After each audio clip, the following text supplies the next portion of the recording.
Okay guys, so we're up to the second stage. So we've got our power through. We can see I've labelled them each as we go through. What we want to do now is we're going to link the ground. So the ground goes from, I'm going to start from here, then we go through to this side. So we leave the signal in the middle over here.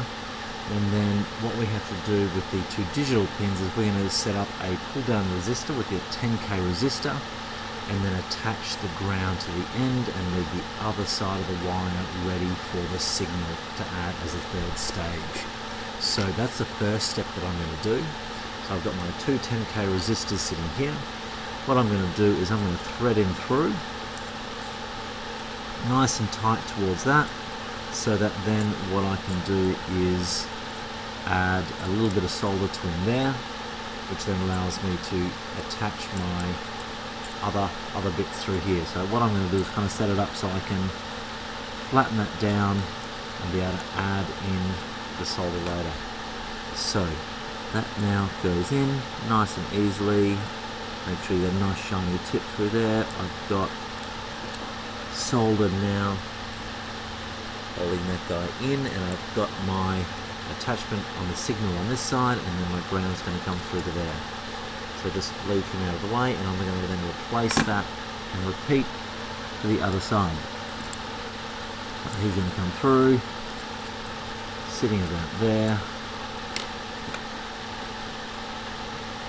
Add my solder, and that is attached. So there's my first stage. I'm going to leave those guys down out of the way, and I'm going to be using these sides here. So I'm going to start with my ground over here. So I've got my piece ready to go. I'm going to grab both of those and strip those down, twist those together like we did with the 5 volt, and then solder those together. Okay, so then heat from underneath, a little bit more solder, that goes through nicely. I'm going to probably shorten that off a little bit so I've got space to be able to attach those there. And I've already tinned that guy there, so all I should be able to do is make sure I've got a little bit of solder on the tip of my iron, a little bit of heat, keep that nice and straight, and that's looking good. So before I go much further, I want to make sure I've got my heat shrink over the top ready to go. So I'm going to slide that in. Ideally I probably would have done it from the other end if I don't have access, but for this demo I'm using short wires. He pushes over so we don't get any crossover, and that's looking good. So he's ready to go. What I might do is heat him up now.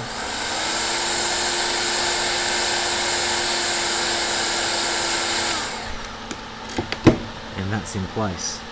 So I'm going to leave my longer piece out here, and then this guy's going to come through, and I'm going to trim him off probably about there. Okay, so then strip both ends, and we're going to repeat again. So take wire ends off, twist those together,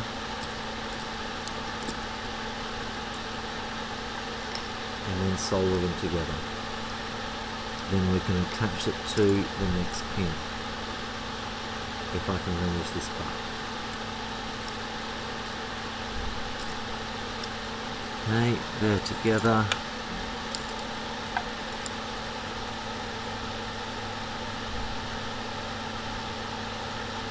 Solder those, and then nice and carefully I'm probably going to bring that underneath, and I'm going to rotate this around so I can get a better access to this.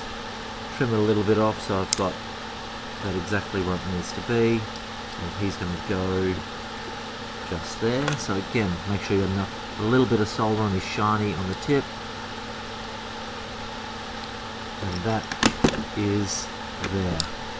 So now that way's fixed, but what I forgot to do is, and I need to unsolder that now, and we'll try again, is I didn't put my heat shrink over the top.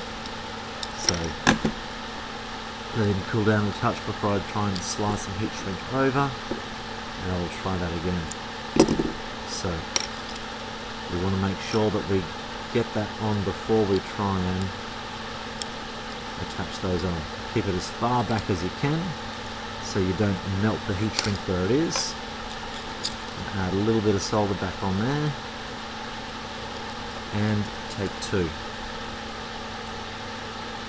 Much easier if you plan this and get it right the first time. So that's there. He's going to get then pulled over the top.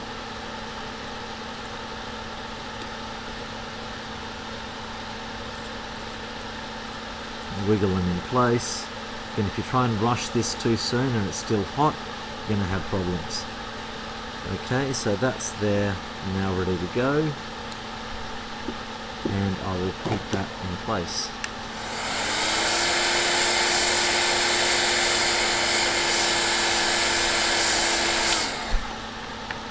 Okay, so he looks good. Now this guy here we're going to nicely attach through there. So I'm going to go down to the slightly smaller heat shrink for this one because we've just got the one wire to go through. I'm going to strip that off. Grab the next one, and then we're going to have to get this guy through to that last one there as well. So twist those together.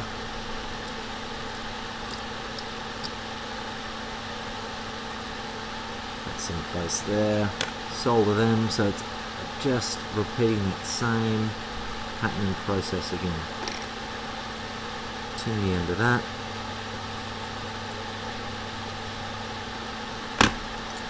Trim him down a little bit. And I want to make sure I add my heat shrink before I solder him this time. Slide him out of the way. Get that ready to go, so he wants to be about there. And then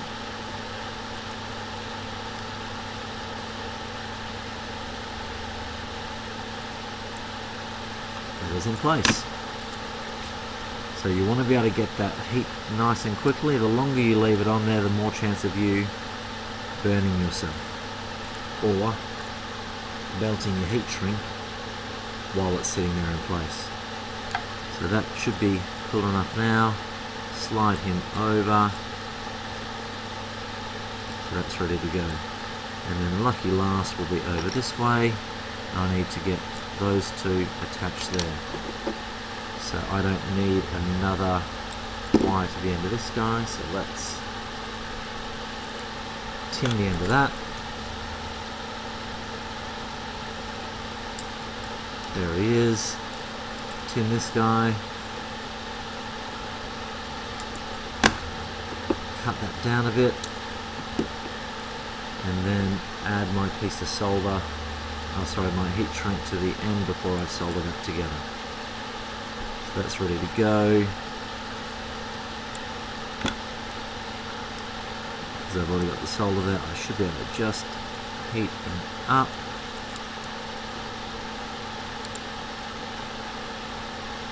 Keeping them nice and straight, hold it in place till it locks in. So that's now good. Give it a second to cool down enough before I slide that sleeve over. And that's all sealed up. So now heat shrink.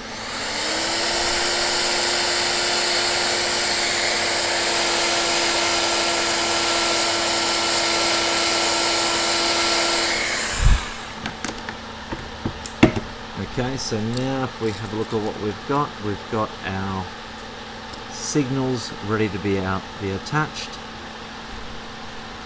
And we've probably got one more that I probably should have done, and I will add in is my 10K for the switch over here. So I probably need to add that on in a moment, and I probably will do that in the third step.